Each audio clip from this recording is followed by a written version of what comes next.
जी हाँ, तबसरों के प्रोग्राम सूरत हाल में अशरफ शाद के साथ तैयबा सफ़ी का आदाब। शाद साहब खुश आमदीद। जी शुक्रिया तैयबा। शाद साहब, पीडीएम की जो तहरीक है, हम प्रोग्राम शुरू करते हैं, अपना आगाज़ करते हैं पीडीएम के सवाल से। जो पीडीएम की तहरीक है वो बहुत ज़ोर पकड़ रही है और कहा यह जा रहा है कि जो लाहौर का जलसा है वो एक गेम चेंजर साबित होगा। तो आप क्या कहते हैं इस बारे में? जी हाँ, वो इत्तेफाक ऐसा है कि हम जिस दिन प्रोग्राम कर रहे हैं उसी रिकॉर्ड कर रहे हैं इस वक्त हम, और उसके ही कुछ अरसे बाद यानी बल्कि दूसरे ही दिन ये लाहौर का जलसा है। तो जलसा तो हो चुका होगा जब हमारे नाजरीन इसको देख रहे होंगे, लेकिन देखिए वो कोई इसमें कोई ऐसी अहम बात नहीं है। इसमें आपको वो प्रिडिक्शन करने के लिए कोई, मैं समझता हूँ कि वो जलसा कैसा होगा या क्या होगा, इस पर कोई ऐसी तबसरों की उसकी ज़रूरत है नहीं। जलसा यकीनन अच्छा होगा। देखिए जलसा अच्छे होने का मतलब क्या है?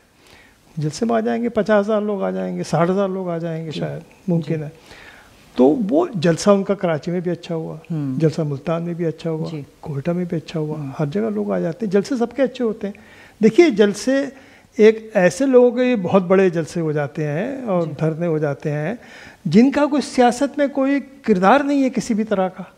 अब वो मरहूम हो गए खादिम रिजवी जी, उनका जनाब उनके पीछे जो जनाजे में जितने लोग आए हैं उसमें ये इतने बड़े बड़े आपके जो सूरमा सियासत जो 30-30 साल से हुकूमत करते रहे हैं, उनका को आज तक जो है वो कोई ऐसा इतना बड़ा इज्तिमा वो नहीं कर सके हैं, ऐसा धरना वो नहीं कर सके। बात ये है कि जलसे जो है, मैं आपको बताऊं कि जलसा जो लाहौर का जलसा है वो यकीनन मैं ये समझता हूँ कि होने को कुछ भी हो सकता है। देखिए एक छोटा सा कोई पटाखा पीछे से फोड़ दे ना, अगर पटाखा बेज़रा पटाखा फोड़ दे तो जो जहाँ मजमा होता है ना, मजमे की साइकोलॉजी फिर ये होती है कि जो भागने शुरू करता है, बकटक भागता है और फिर वो लोग पाँवों में आके मरते हैं। तो खुदा न ख्वास्ता कोई हादसा वाक़या हो सकता है। आजकल तो खैर एक कोरोना के सिलसिले में तो ये तो खैर एक इंतहाई गैर जिम्मेदाराना बात है जो इस तरह जलसे कर रहे हैं, बजाय इसके कि आप लॉकडाउन करें, आप लोगों को और बुला के एक दूसरे के साथ जमा कर रहे हैं और बगैर। तो दुनिया भर में जनाब ये लॉकडाउन जो है वो करके और उसको कोशिश की जा रही है। आपके यहाँ बिल्कुल उल्टा मामला हो रहा है, तो वो अपनी जगह है। लेकिन जहाँ तक आपने सवाल जो पूछा है कि साहब ये गेम चेंजर होगा या नहीं, देखिए मैं नहीं समझता कि जलसे जो है वो गेम चेंजर होते हैं। अच्छा, जलसे जो है वो एक ज़ाहिर है कि उनका एक इम्पैक्ट होता है, एक दबाव डालने के लिए किए जाते हैं। मैं आपको बताऊं इसी मीनार पाकिस्तान पर कितने बड़े बड़े जलसे हो चुके हैं इससे पहले जी। लाहौर के जो जलसे हैं, मैं आपको चलिए थोड़ी सी तारीख बताऊं। भुट्टो साहब से बड़ा जलसा हुआ किसी का? भुट्टो साहब जब वो निकाल दिए गए थे, ज़ियाउल हक आ गए थे, उसके बाद जब भुट्टो साहब आए हैं तो उनका जो जलसा हुआ था, और वो जलसे इस तरह के मैनेज्ड जलसे नहीं होते। देखिए अब ये जलसा जैसे लाहौर में हो रहा है, कर रहा है, इसके लिए आपको अंदाज़ा कितनी तैयारी, यानी वो मरियम खुद जो मलका है, मलका ही कह सकते हैं ना पाकिस्तान में, तो ये जो राज है हमारा, वो बादशाह होते हैं, मलका, शहजादी, शहजादे, इन्हीं की हुकूमत होती है ना। वो एक एक गली जा रही हैं लोगों से कि साहब वो एक एक गली जाकर के साहब वो जलसे में शिरकत करने के लिए आए। फिर ये कि मैनेज जलसे होते हैं, पूरे पंजाब के एक एक सूबे से लोग जो हैं वो लोगों को की ड्यूटियाँ लेकर आएंगे लोग, और फजलुर रहमान अपने मदरसों को लोग लाएंगे और दूसरे लोग लेकर आएंगे। तो लेकिन जलसे होते हैं, जैसे भुट्टो साहब का जलसा था, स्पॉन्टेनियस लोग जो है निकल के खुद ब खुद आ रहे हैं जी, किसी को बुलाने की जरूरत नहीं है, खुद आ रहे हैं लोग जी। ऐसा कायद होना चाहिए ना। अच्छा, हुआ क्या लेकिन जलसे हुआ क्या? वो गेम चेंजर हुआ? फांसी लग गई उन्हें उसी कुछ अरसे बाद। देखिए ना, अगर गेम चेंजर इसी को कहते हैं ना कि भाई उसके बाद तो ज़ियाउल हक साहब जो हैं वो तो अपना पैक करके चले आते। कुछ नहीं हुआ जनाब, कुछ नहीं हुआ। भुट्टो साहब को जेल हुई, फांसी लग गई, सजा हुई। अच्छा, उसके बाद बेनज़ीर भुट्टो का जलसा, बेनज़ीर भुट्टो जब आई है, बेनज़ीर का जलसा बहुत बड़ा हुआ था, ऐसा जलसा था, कमाल का जलसा। मेरे ख्याल है जी। क्या हुआ? बेनज़ीर को उस जलसे के नतीजे में हुकूमत नहीं मिली थी, बेनज़ीर को हुकूमत मिली उनके बाप की। ज़ियाउल हक जो है वो अपना उनका तैयारा तबाह हुआ, वैक्यूम आ गया बहुत बड़ा, उसके नतीजे में अगर वो ज़ियाउल हक जो है उस जहाज़ में नहीं मरते और शायद 2, 4, 5, 10 साल बैठे रहते मेरा ख्याल, बिल्कुल किसी ना किसी शक्ल में। उसके बाद देखिए जो सन 11 में जलसा फिर जो हुआ है जिसने और सारे रिकॉर्ड तोड़े, वो इमरान खान का जलसा था, वो मीनार पाकिस्तान पे हुआ था। अच्छा, ऐसा जलसा आज तक नहीं हुआ, इतना बड़ा जलसा लोग कहते हैं, जो यानी आज भी मैं सुन रहा था, कोई वो याद दिला रहे थे कि जो सन 11 का जलसा, उसके बाद क्या हुआ, क्या गेम चेंजर हुआ? वो कोई गेम चेंजर नहीं हुआ। इलेक्शन हार गए, बुरी तरह हारे इमरान खान। ये सन 11 का जलसा था, उसके बाद जो 2 साल बाद इलेक्शन में बुरी तरह वो हारे।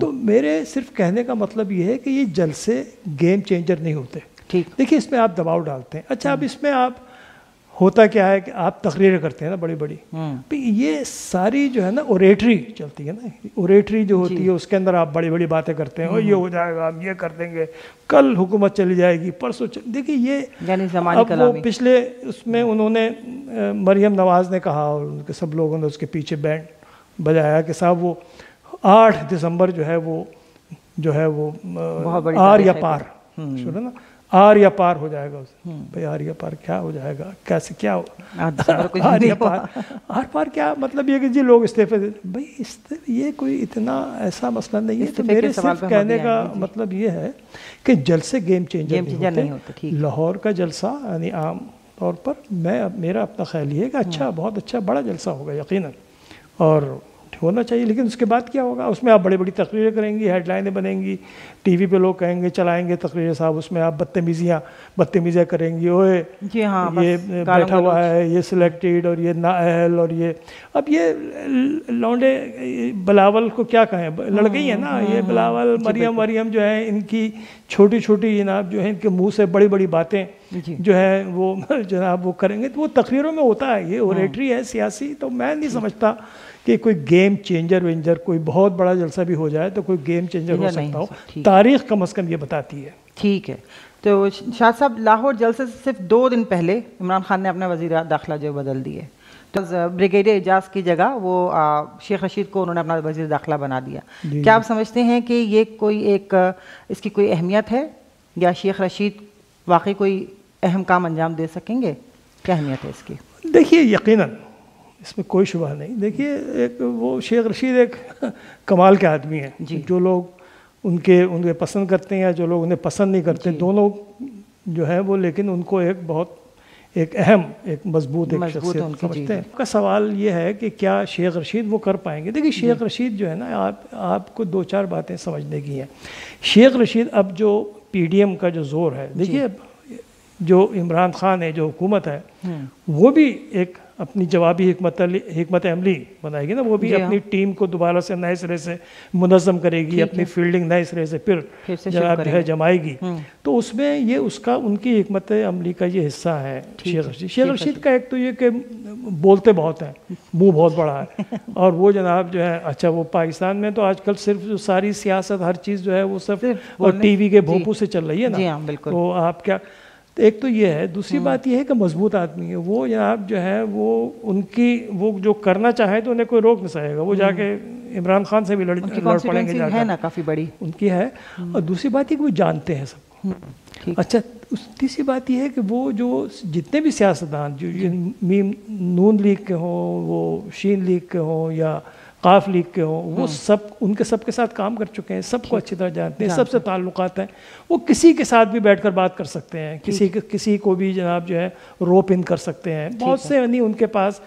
ये पोस्ट जो है महज ये नहीं है कि आप साहब वो फौज पुलिस को कैसे आप इस्तेमाल करेंगे या एजेंसियों को कैसे चलाएंगे। बुनियादी बात यह है कि सियासी मामलात में आप कैसी गठजोड़ करेंगे। बिल्कुल सही। दूसरी मैं आपको एक बहुत अहम बात बताऊं जो अब तक मैंने किसी ने नहीं सुनी, किसी ने इनके रिएक्शन में। सबसे अहम बात, एक इंडिकेशन जो है शेख रशीद के वज़ीर दाखिला बनने का, वो ये है कि फ़ौज इस्टेब्लिशमेंट पूरी तरह जो है अब तैयार है इमरान खान के साथ और इस PDM की कुचलने के लिए, क्योंकि शेख रशीद बुनियादी तौर पर फ़ौज के आदमी कहे जाते हैं। हाँ, शुरू से और उनके एक तरह से वो स्पोक्समैन, एक अनऑफिशियल स्पोक्समैन भी एक तरह के हैं। हाँ। बहुत सी बातें जो वहाँ होती हैं, कई उन्होंने बातें की हैं।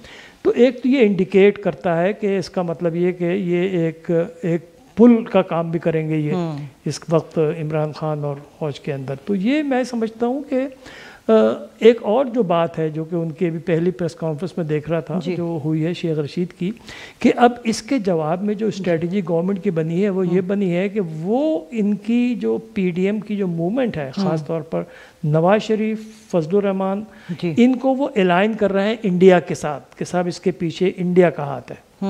उनकी पहली प्रेस कॉन्फ्रेंस में उन्होंने जनाब एक तो नारे तकबीर वगैरह नारे लगाए, मतलब ये बड़ा एक इस्लामी क़ुव्वतों को ज़रा खुश करने के लिए शेख रशीद ने, और उसके बाद सारा किस्सा जो है वो इंडिया का, इंडिया। तो वो उनकी मेरा ख्याल है हिकमत अमली ये है कि इस इनकी मूवमेंट को जो है ख़राब करने के लिए या बदनाम करने के लिए या अनपॉपुलर करने के लिए उसको अपना दुश्मन जो है उसके साथ आप उसको एलाइन कर, यानी आवाम की राय को अपनी तरफ करने के लिए। ठीक है, तो यानी वो गेम चेंजर का एक तरीके से रोल शायद अदा कर सकें शेख रशीद। बाकी क्या कोई फ़र्क डाल सकेंगे?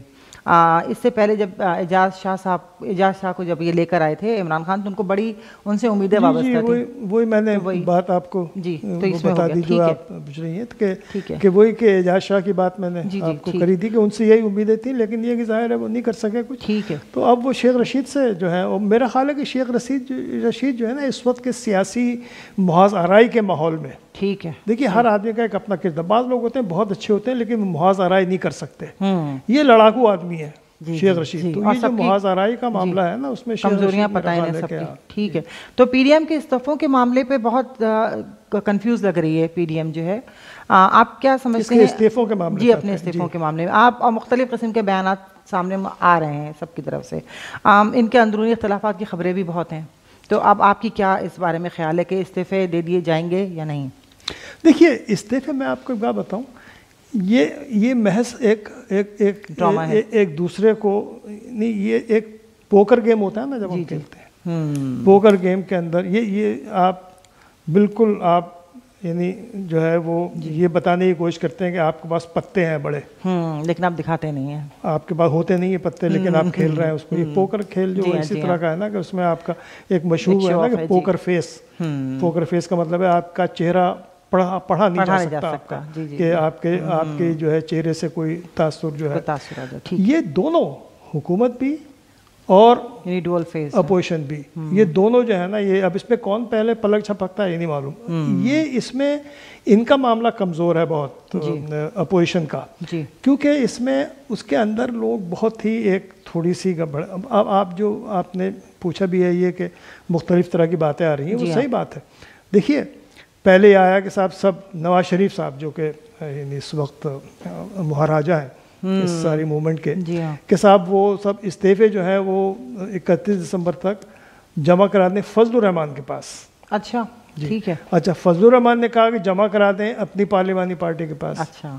अच्छा अब पार्लिमानी पार्टी के पास जमा करा दें, तो उसके बाद कहा कि 31 दिसंबर कहा वो मिले जाकर बिलावल, वो उन्होंने कहा कि भाई अभी हमारी सेंट्रल एग्जेक्टिव हो जाए। अच्छा ये बात भी सही है कि भाई पीडीएम जो है वो फैसला किसी और पार्टी के बारे में नहीं कर सकती, तो वो पीडीएम कैसे फैसला करेगी जब जमातें पहले खुद अपना फैसला करेंगी, उसके बाद जो है वो पीडीएम की तौसीक करेंगी फैसले की। बिलावल भुट्टो ने साफ कहा कि भाई ये इस्तीफा का मामला जो है हमारी सेंट्रल एग्जेक्टिव की मीटिंग होगी, उसके बाद जो है वो हम फैसला करेंगे, उसमें हम तौसीक करेंगे अगर हम इसकी, उसके बाद हम देंगे इस्तीफे, उससे पहले। तो ये एक इसमें दरअसल एक अपोजिशन जो है उनको डरा रही है कि देखो हम इतने एन ब्लॉक इस्तीफे दे देंगे तो ज़ाहिर है फ़र्क तो पड़ेगा, इम्पैक्ट तो पड़ेगा। और दूसरी तरफ हुकूमत का रही हाँ दो इस्तीफा, बिल्कुल बड़ी खुशी से हम आप जो है वो आपको जो है इलेक्शन करा देंगे दोबारा ज़िमनी। ये मेरा अगला सवाल यही था कि इस्तीफे दे दिए गए तो क्या हुकूमत ज़िमनी इंतखाबात करवाएगी, और अगर क्या वाकई ज़िमनी इंतखाबात करा सकेगी? मेरे ख्याल में वो मौका आएगा नहीं, मैं आपको यकीन से बताता हूँ कि वो मौका भी आएगा ही नहीं। इस्तीफे दे देंगे, वो रख लेंगे स्पीकर लेकर, उसके बाद उसका प्रोसेस में 3-4 महीने लगेंगे, वैसे लग जाएंगे जी। ये सारा मामला जो है ना वो सेनेट वेनेट के उससे मुताल्लिक ज़्यादा है, के इलेक्शंस हाँ उससे मुताल्लिक है। मैं नहीं समझता कि ये कोई ये इसमें 2-3 महीने ऐसे गुजर जाएंगे। 2 महीने तो गुजार देगी अपोजिशन इस्तीफे लेने में, और उसको उनके कबूल करने में या मंजूर करने में और वक्त लगेगा। ये कोई मैं नहीं समझता कि ये इसकी बस भड़क ज़्यादा है। तो सेनेट के इलेक्शंस के ऊपर असर पड़ेगा कुछ? ना ना ना नहीं कुछ पड़ेगा, होता। कुछ उसमें बाद में बात करेंगे, इस पर एक अलग मौजू अगले, है। ठीक है, शुक्रिया शाह साहब। नाज़रीन, अगले प्रोग्राम तक के लिए हमें इजाज़त दीजिए। हमें आपकी राय का इंतज़ार रहेगा। प्लीज़ अपना फीडबैक हमें ज़रूर दीजिए और हमारे प्रोग्राम को सब्सक्राइब करना मत भूलिए। आप अपनी राय हमें भेज सकते हैं। हमारा ईमेल एड्रेस है info@5news.com.au। दोबारा से मैं रिपीट करती हूँ, info@5news.com.au। जब तक के लिए हमको नेक्स्ट प्रोग्राम के लिए हमको इजाज़त दीजिए। अशरफ शाद साहब को और तैयबा सफ़ी को खुदा हाफ़िज़।